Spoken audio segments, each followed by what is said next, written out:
Well, careful.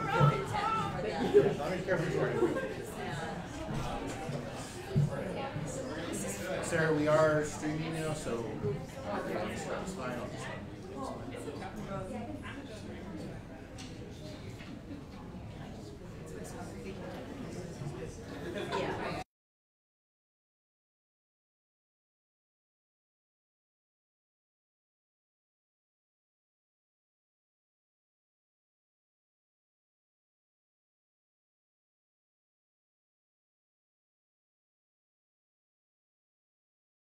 everyone.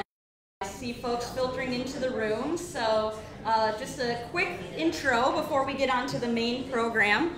My name is Sarah Hetke. I am one of the board members with Social Media Breakfast Madison, and so you'll get to see the rest of our board members in a little bit, but welcome. Thank you all for coming. Great crowd here today. I would love to see, by raise of hands, who has been to one of our events before, either online or in person. All right, lots of return folks, and so those first time here. All right, well, we've got a good mix of folks in the crowd, so again, welcome and thank you for joining us. For those who have not been here before, a little bit about us. We're a nonprofit focusing on social media and digital marketing, and we host our in-person events the third Wednesday of the month, so make sure to mark that on your calendar and get signed up for our e-newsletter so that you can see all the topics that we will be talking about. And as promised, here is the rest of our board. We are a volunteer board, and these are all the folks that help plan the events and vet speakers, nonprofit spotlight applicants, all of the things that you see here at our events and in between times. These are the folks that help make it happen. If you are a board member and you're in the room, raise your hand, give a little wave. All right, so if you are interested in learning more about Social Media Breakfast Madison or how you can get involved, definitely go visit one of those folks. And you can connect with us, hashtag SMBMad, all the channels that we are on. We also have a Social Media Madison Masterminds Facebook group, so make sure to join that. Ask all of your questions in between times when you're going, oh my gosh, we're gonna hire a freelancer for the first time. I wonder who else has done this and what kind of information they've put in the contract. I wonder who is struggling to pull metrics. Definitely join the group and ask those questions. There's a great crowd in there who can help out. And this month's nonprofit spotlight is Dimensions in Sound and the Studio Orchestra. So again, toward the back of the room, raise your hand if you are here with them. I know I saw them. Oh, there you are. Yes, okay, you're in the middle of the room. Overachiever, great. So if you have not already visited with them, they have a table out. And make sure that you stop by, visit with them, and learn what they're all about and what events they have coming up. And here are all of the sponsors that make our events possible. So thank you to each and every one of these folks. They all contribute in very valuable ways to make sure that our events happen each month, from name tags and signage to event locations and breakfast. Really appreciate all the folks who make these happen. And with that, we have to give a big thank you to Alex. He has been our photographer for quite a while, but is moving on and will no longer be doing our event photos. So we have Caleb in the back this month. He's covering for us. Thank you, Caleb. But we are looking for an ongoing photography sponsor. So if you or someone that you know is looking, this is great exposure for newer and upcoming photographers. You get a shout out at our events, in our e-newsletters, things like that. And of course, you get to help us have really beautiful photos. And with that, I'll have Andy from Dream Bank come up. Really grateful for their sponsorship so that we have a place to host our events each month. Thanks so much, Sarah, and good morning, everyone. My name is Andy Frisky. I work here at Dream Bank, and I thought of a little spring joke I wanted to share with you. Some of you may be familiar with this one. April showers bring May flowers, but what do May flowers bring? Bingo! Someone's been eating Laffy Taffy. All right. Can't wait to tell that one to my son. Thanks so much for joining us here today at Dream Bank. Any first-timers here? out of curiosity's sake? Everyone's been to Dream Bank? Okay, a couple folks, rock and roll. So yeah, so we're a free community resource that's put on by American Family Insurance, and everything we do is meant to ladder up towards the inspiration and pursuit of dreams, in large part by removing barriers for individuals. So how that breaks down is essentially threefold. The largest part of it is the events that we host. So we host right around 15 free events a month that are all through the lens of personal and professional development. I head up a lot of our business programming, but we also have a lot of events in regards to overcoming barriers or obstacles in your dream pursuit. Our content calendar is painted right on the far end of the breakfast island there, just to kind of get a good snapshot of what we have coming up the rest of the month of April. But we have a really nice concise list on our website, which is amfam.com/dreambank. Right beyond that, where the red chairs are at, some of you may have been eating breakfast there, that's our drop-in co-working space. So it's a shared communal area that's first come, first served. People are always able to come in and have a quiet place to work. Our hours of operation are Tuesday through Thursday, 9 to 5.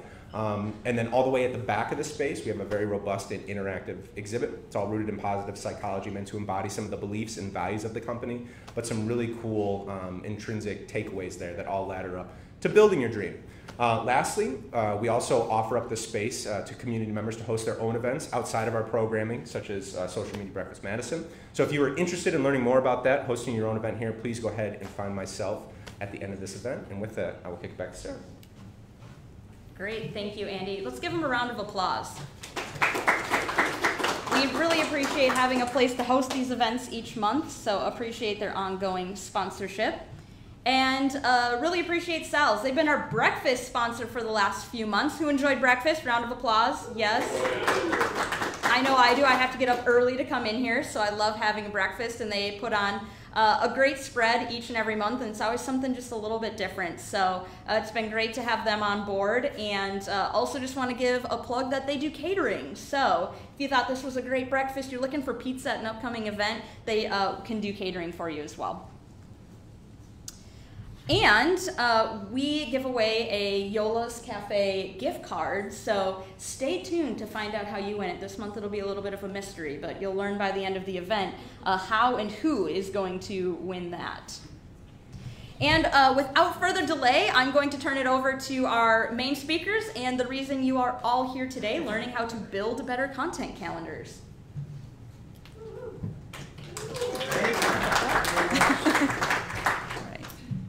Good morning, SMB. We are S and B, stands for Stephen and Brady.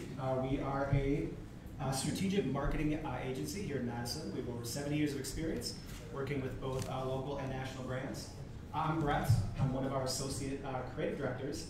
And I've been writing social media since it was a thing, since the very beginning. I was working in Silicon Valley the day that Facebook dropped on that community in beta form, and everybody laughed at it. The programmers, in particular, they were laughing at the terms of service pages, because they were telling me, I was a little babe in the woods back then, that Facebook, if you sign up for it, they will track everything you ever do online for the rest of your life. Even back then, we knew that was going to happen. Now, I think social media has actually turned into a wonderful marketing tool. It's democratized the whole space. It lets small guys play with the big guys, direct to consumer. Products can compete with Nike, in the same places with the same production values. So I think it's turned into an absolutely fantastic thing. But yeah, the data tracking is a little unnerving. And I'm Sarah Curry. Background about me, I've been creating and managing social accounts for clients for the past 15 years, previously at Edelman, and then for the past 10 years at Stephen & Brady, where I'm the social media director. And my social origin story, I started at Edelman in 2009, which was a pretty different time when it came to social media. At that point, you were pretty much just connected to people you knew in person, which feels very quaint, and limited opportunities for brands. So when I started at Edelman, they were actually about to launch the brand Slim Jim on Facebook, which was one of the first brands in the Edelman global portfolio going on Facebook. So pretty amazing to think about how much has changed in the past 15 years when you now consider the number of channels and opportunities available to brands and companies today. So I think that's a good segue to where we'd like to start. Before we talk about building content calendars, we want to just sort of ground ourselves in the scope of the space. So it should be no surprise to anybody here.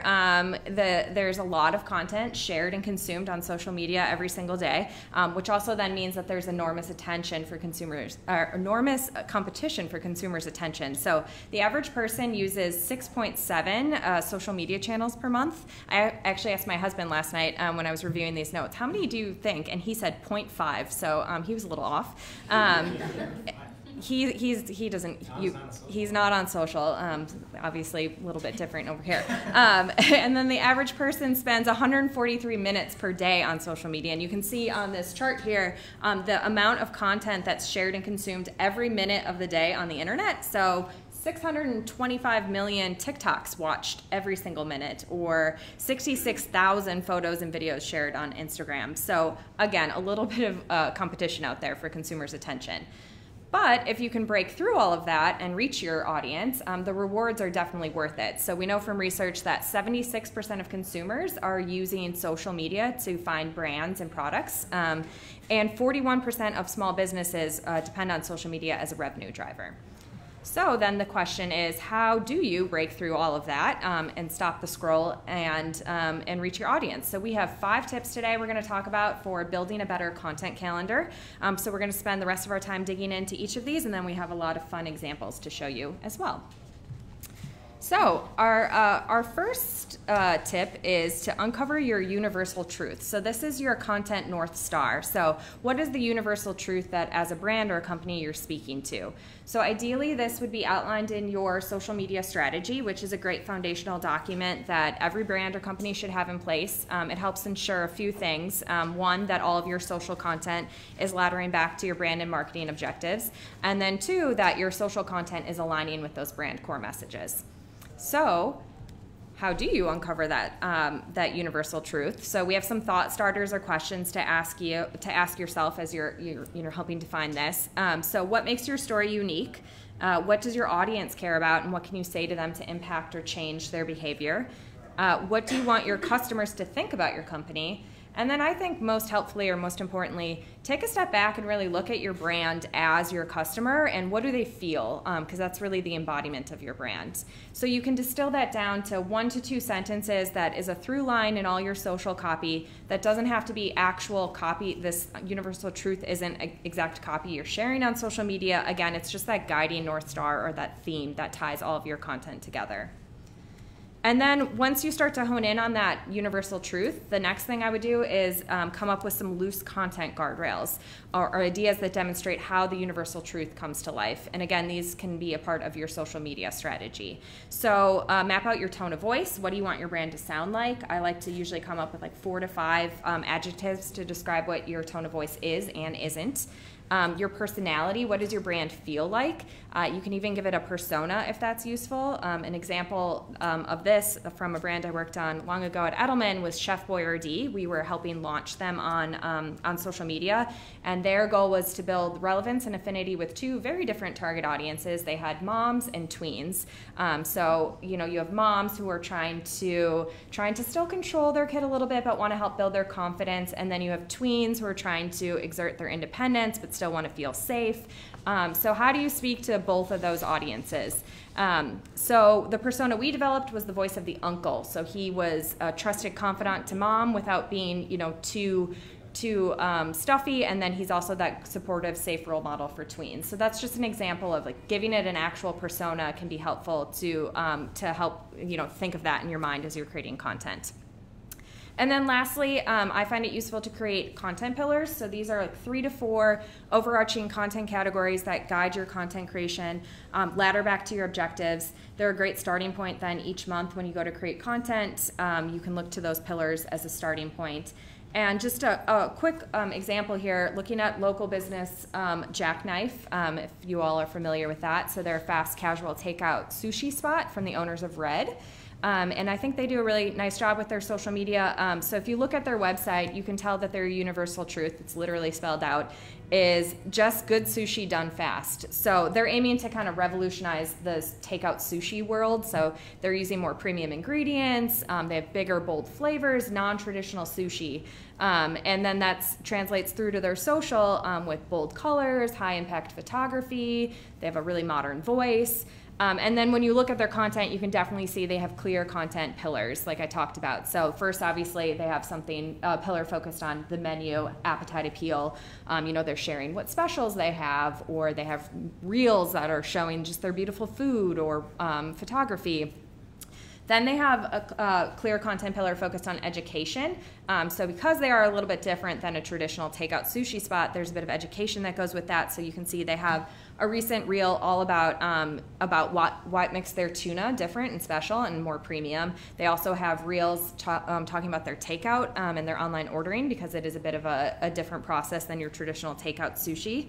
And then lastly, they have what I would call just kind of like lifestyle, like things like consumer milestones, like a leap day post, or you know, they feature some local influencers or their employees, or they jump on a lot of different trends, like the recent trend of I'm blank, of course I do blank. So like they had, we're sushi lovers, of course we carry chopsticks in our purse. So so just, again, those are three distinct content pillars that all their content is falling under and is laddering back to that universal truth. And then we have some other examples that Brett's going to talk about. So first we have Duolingo. They're a language learning app. For those of you who haven't seen this green owl in your TikTok feeds, that just means you're not on TikTok, because this thing is everywhere.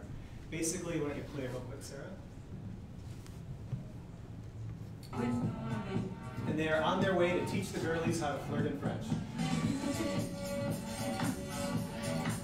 And basically, the owl comically and cutely terrorizes everything it comes in contact with. The Duolingo folks drop it into man on the street or owl on the street scenarios, and they watch the feathers fly. But it's not all aimless fun and games. Their universal brand truth is learning a language can be fun. And learning a new language, though, for most of us, is not fun. It's hard.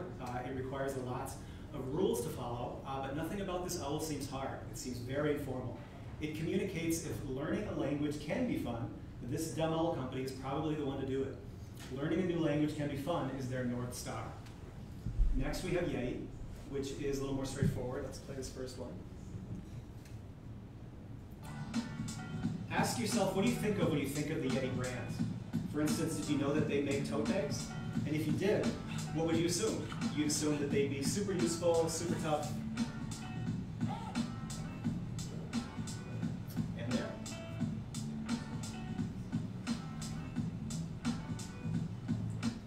And this next one is a little more straightforward, a little more on brand, a little more online with what you'd expect from Yeti.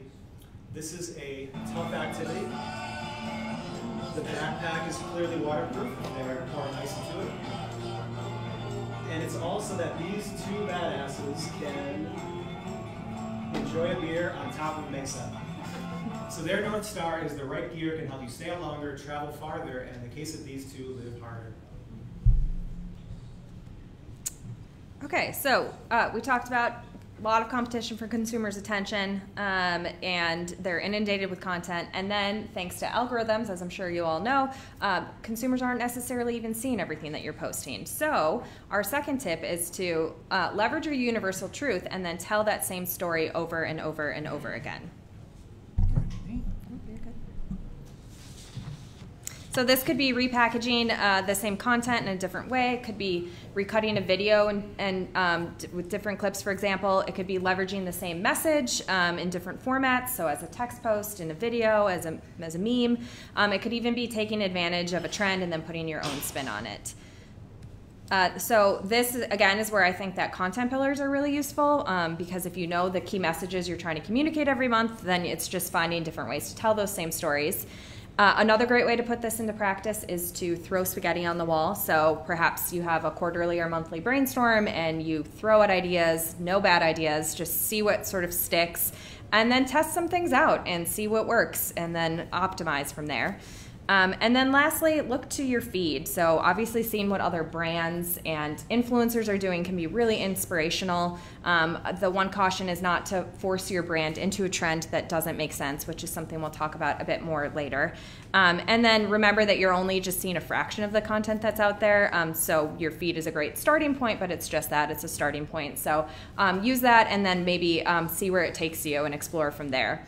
And then the last caution here, before we talk about some examples, is that yes, you do want to tell the same story over and over again, but obviously if something's not working, don't continue to repeat that. So make sure that you're leveraging insights and learnings each month to find different ways to reinvent that content. So Celestial Seasonings is a tea maker, and Sleepy Time Tea is their flagship product. So this is the opposite of the high energy owl. Their mascot is a sleepy time bear. That's literally his name, the Sleepy Time Bear. And his universal truth is we can all use more sleep. And they tell this story over and over and over again in slightly different, but mostly the same ways. For instance, you see the same image, but different copy.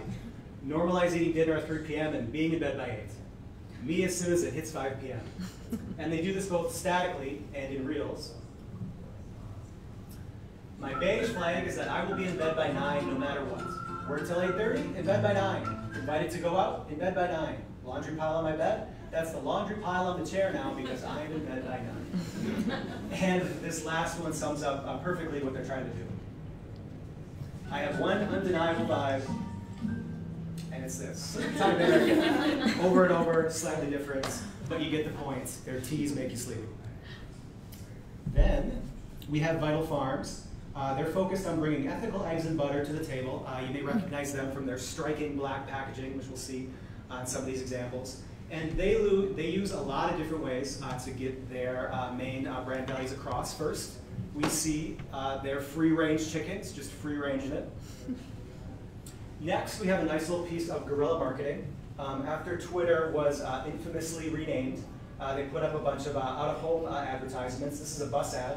And it says, "Roam free, little bird." And then the post says, "Hello, San Francisco. In light of a recently birdless social platform, we decided to take the opportunity to talk about some other birds who get to roam free too. Our girls. This weekend we'll be taking over San Francisco with one message. Roam free, little bird. Live the way our hens do. You'll be able to spot us around the city on a truck with a digital display, along with building side projections, urban bus shelters, and EV charging stations. Keep your eyes peeled for us." They've also got recipes. This is a tasty looking pear and scrambled egg pie. And then they also do profiles of their farmers. This is Case. And it says, "Case and his wife Caitlin are hard at work raising their family and their hens at Jones Valley Farm. When we asked this duo what's your favorite part about working on the farm, they both were quick to respond, being around the animals." And then that post continues. Case says, "A lot of people think farmers are cruel to animals, but why would I treat something that helps provide for me cruelly? We treat our animals right here and really care for them the best we can." I think that's just awesome. And then finally, we have a nice little DIY piece about how to turn your Vital Farms cartons into a nice little bowl. So you can upside down. And we're not going to watch the whole thing because that's 5 minutes, but it's pretty cool. All right, so tip number 3. So love to talk about our own brands or companies. We know that it's really not about us, right? It's about our audience and connecting with them. So if you're going to talk about yourself, then you have to make sure it's something that your audience will find engaging. So that's why this tip is to consider the shareability test, and that's to make sure that every post you share informs, assists, or entertains.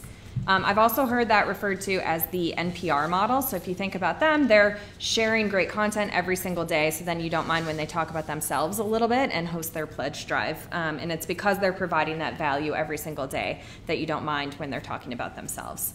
So how do you put this into practice then? You need to start by having an understanding of your target audience, who they are, what social channels they use, what content they're consuming, what are their interests. If you think back to the Chef Boyardee example I shared, there was a lot of research that went into those developing those insights about moms and tweens. So first, start by doing some research on your target audience. And then on a practical level, with every post that you're sharing, you can ask yourselves the following questions, and these come from a really great social media expert, Rachel Carton, who has a Substack called Link in Bio. If you don't already follow that, I'd highly recommend.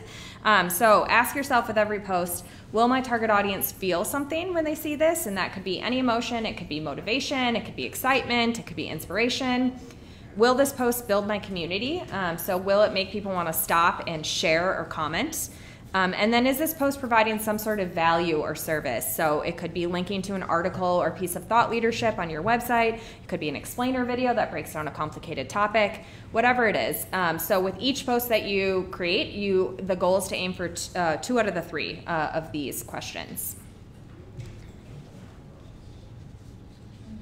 So this OPI TikTok is a nice example of something that is entertaining and informative.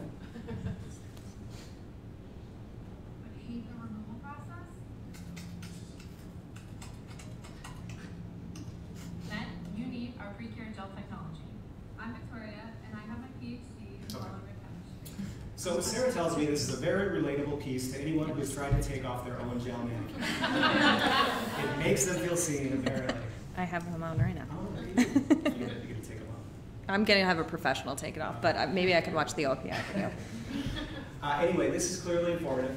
It's getting into the science of how the product works, but it's also entertaining and even assisting, telling you where to get it if you think it's something that will work for you. And then, next we have the best one, the National Park Service. They use adorable animals as a vehicle to communicate important safety information. We see this cuddly looking bear that's probably just dropped a salmon or something, but it looks like he's waving. Maybe he's waving for him. And they give us real important info, like what to do when you really do see a bear out in the wild. Read in all caps.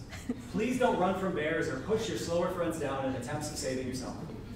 As a follow-up to our previous post, if you come upon a stationary bear, move away slowly and sideways. This allows you to keep an eye on the bear and avoid tripping. Moving sideways is also non-threatening to bears. Do not run, but if the bear follows, stop and hold your ground. Bears can run as fast as a racehorse, both uphill and down. Like dogs, they will chase fleeing animals. Do not climb a tree. Both grizzlies and black bears can climb trees. I'd have to see a bear run as fast as a racehorse before I would believe that can happen, but I guess I'll take the National Park Service's word for it. But yeah, I mean, that's just awesome information that everybody should know, but it draws you in with that, cute little waving bear. And then we've got an owl doing something adorable, but I'm not going to read it. It's not as funny as the waving bear.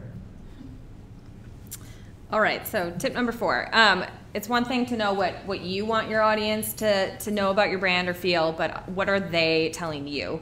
So that's our next tip for you. So how do you look to your audience? Well, first, to start, track comments and responses from your fans. So this is both qualitative and quantitative. So if you look at hard analytics, track the number of engagements, engagement rate on each post, see what's working. I find it useful to build like a tracker. I just use Excel or Google Sheets and track post by post data. Look at it by content pillar, content type. You can categorize it, so then on a monthly or quarterly basis, you can take a step back and look at the overarching trends to see what's working or what needs to be optimized. So maybe you notice that you get more shares on posts, or you have a higher share rate when you share reels versus when you post a link post. So that can be help you optimize your content and your post strategy. And then from a qualitative standpoint, monitor the anecdotal feedback as well. So those are comments from consumers. Maybe it's in your posts or posts mentioning your brand. Again, that can help you optimize. So maybe they literally are telling you, hey, we want to see more content like this. Or maybe you post something and they're confused by it and they're talking about that in the comments, and then you need to create more content on that topic. So that's great feedback to help you optimize your content, but it can also be used as inspiration. So that sort of anecdotal feedback can be mined for content ideas. So you could turn comments into user-generated content. I've done that before. Like, we'll have people leave reviews, and I'll reply on a breakfast meat company that we work for, and I'll comment back and be like, can we use this in an upcoming post, and literally turn their comment into a piece of content. You could also maybe find maybe inspiration for a new content series through, you never know where inspiration is going to strike. So definitely look at the comments and that anecdotal feedback as well. And then also pay attention to user behavior by doing social listening. So there are a lot of tools that do this at a range of prices. There are some really robust ones that are higher end, but then there are also some that are free or pretty low cost, like Hootsuite or Mention.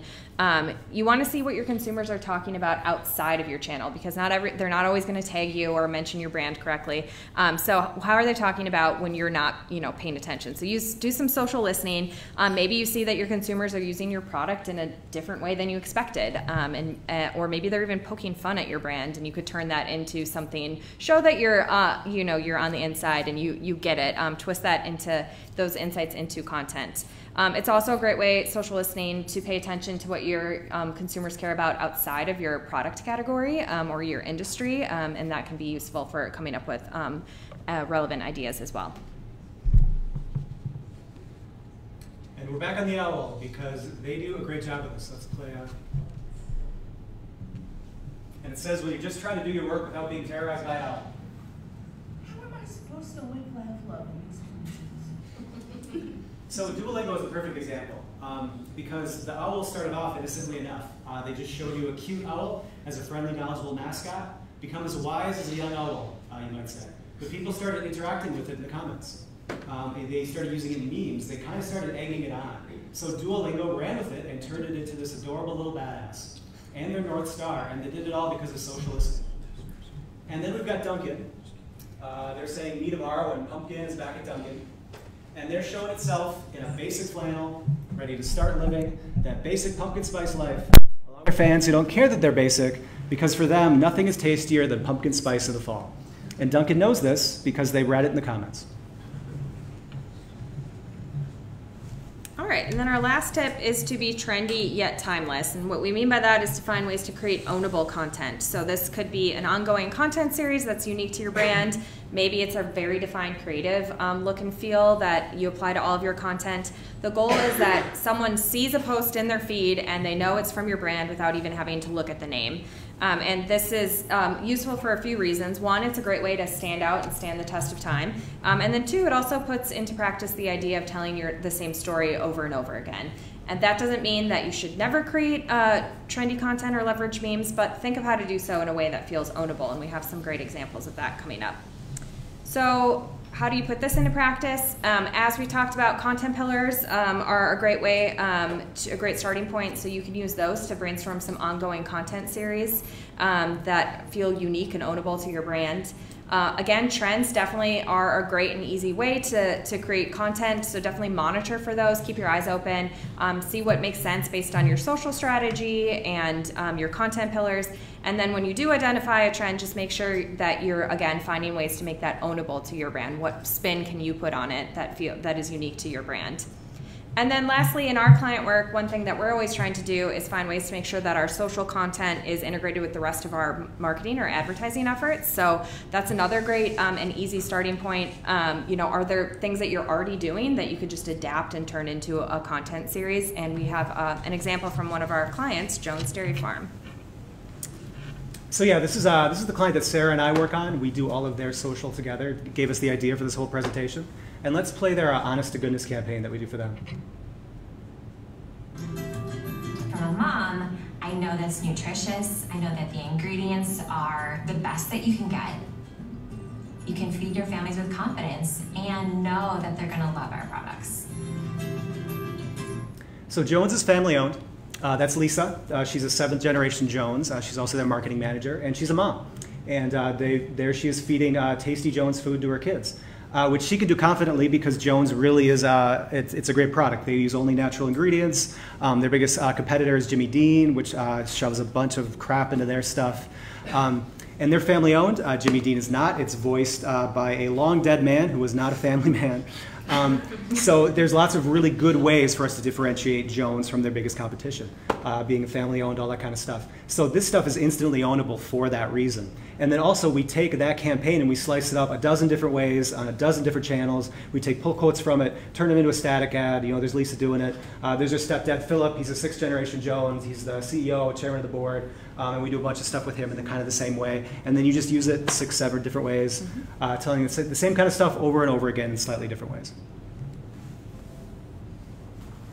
And then we've got some other examples. This is the Milwaukee Public Library doing a Barbie thing. Why don't we play that? Trying to read as a kid in America.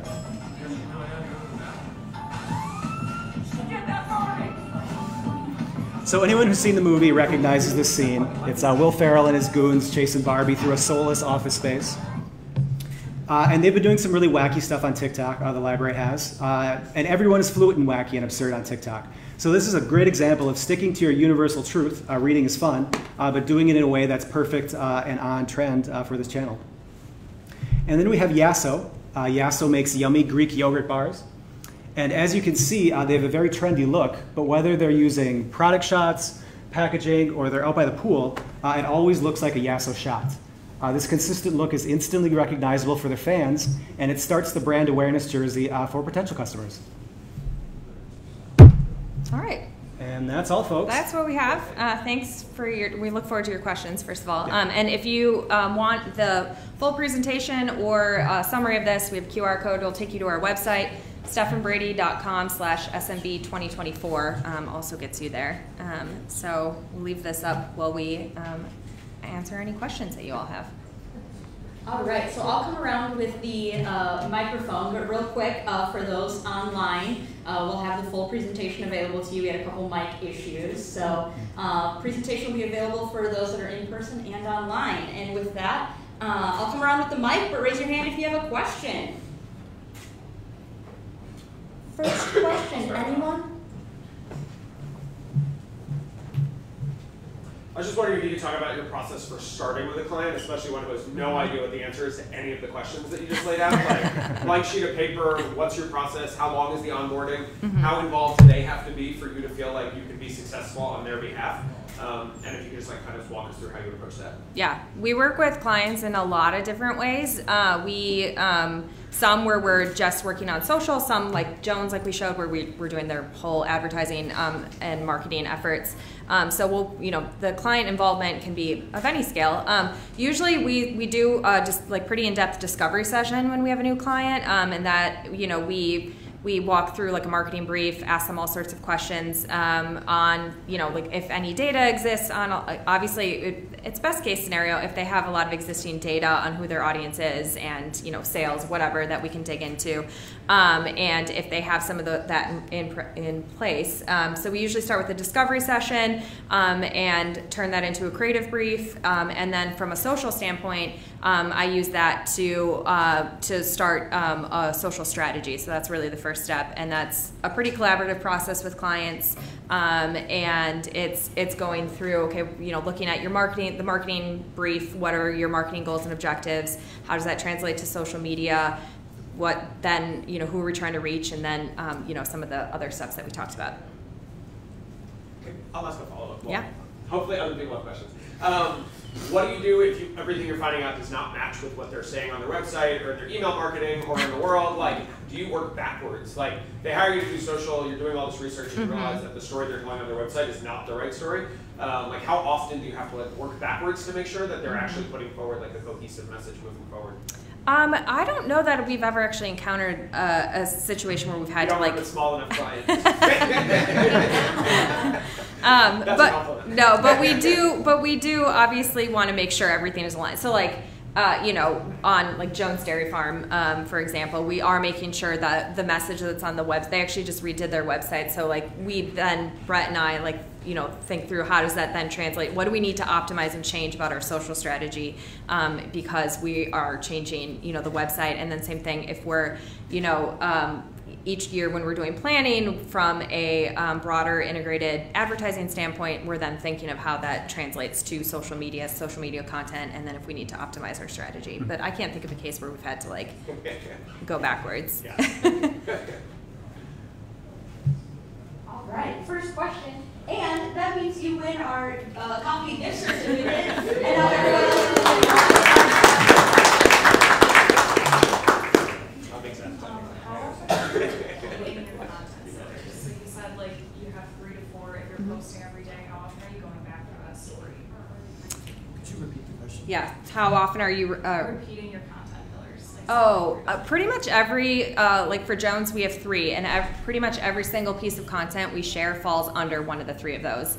We keep them; they're not so defined that they're not super narrow. We keep them relatively broad, and then basically have subcategories underneath. So you can make them. Every brand is a little bit different, but for a lot of them I'll have the 3 or 4 overarching categories and then sub messages within each of them. And so pretty much all the content we're sharing falls under that. What I will say is we do create like a post breakdown, like what is the ideal content mix, and that's different depending on the channel. That can be different depending on the season. So certain times of the year we may want to emphasize one content pillar more than another. And that's something that I track and monitor for clients. So, looking at what content pillars are performing best, does that mix need to optimize? So everything falls under them, but the mix can be different depending on the seasonality and the, especially the channel too, because obviously what works, like for example for Jones, their Facebook audience is much older, as you would expect, than our Instagram audience. So what we post on Instagram is different, or the mix is a bit different than what we do on Facebook. All right. All right, in the back.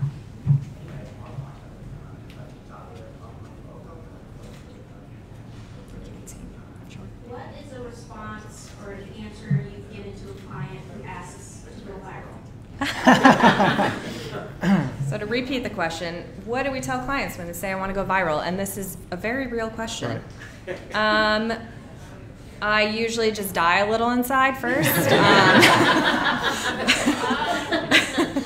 I usually let clients know that, that's not a goal that we can, that's not a quantifiable goal, but what we can do... Unless they want to pay for it. Unless they want to pay. I mean, yes, certainly you can pay to go viral, but if you want to do that organically, usually it's making sure that you have a sound strategy and that you have a deep understanding of your audience and the channel you're posting on, and that's where the magic lies, because you want to make sure that you're hitting that sweet spot of having the right message with the right audience on the right channel. And I mean, it's a matter of scale too. I mean, viral for a tiny little, local client is going to be something completely different than a big national, So you try to manage it that way. You try to set realistic, large sounding goals, but realistic goals. And that's how you do it.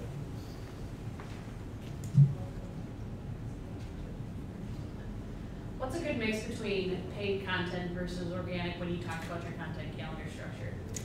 The mix between paid and organic. So everything we talked about is organic. We our paid strategy, we have a different team who handles that. We are very integrated. So everything that so that's like the Jones example we showed you, the video was a paid spot, and then we figure out how do we take what's happening in paid and then translate that to organic. So obviously everything that we're doing from a paid standpoint aligns with our content strategy. We would need to optimize our content strategy and social if we came up with a crazy campaign one year that really didn't fit. But everything that we're doing is, they're cohesive, and then we're just figuring out ways to take what we're doing on paid and, make sure that the look and feel matches, make sure that the messaging matches. How can we then make the content work harder? So the quote examples we showed were literally just stills and photography that we captured the same time we did the campaign content. So it's just finding ways to be really efficient and make sure everything is cohesive.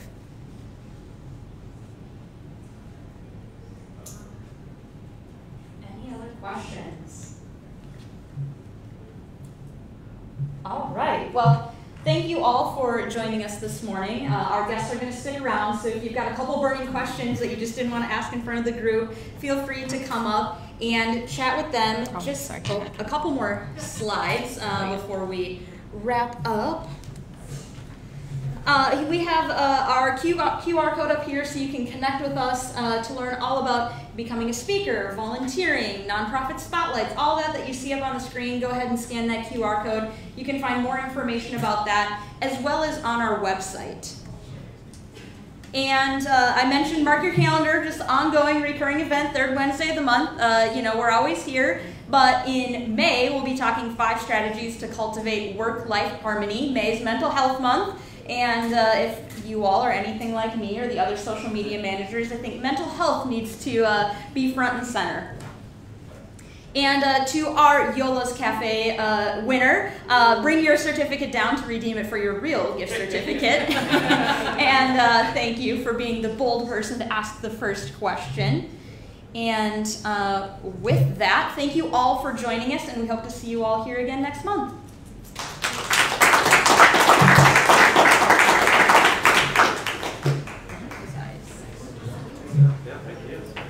Yeah, for sure.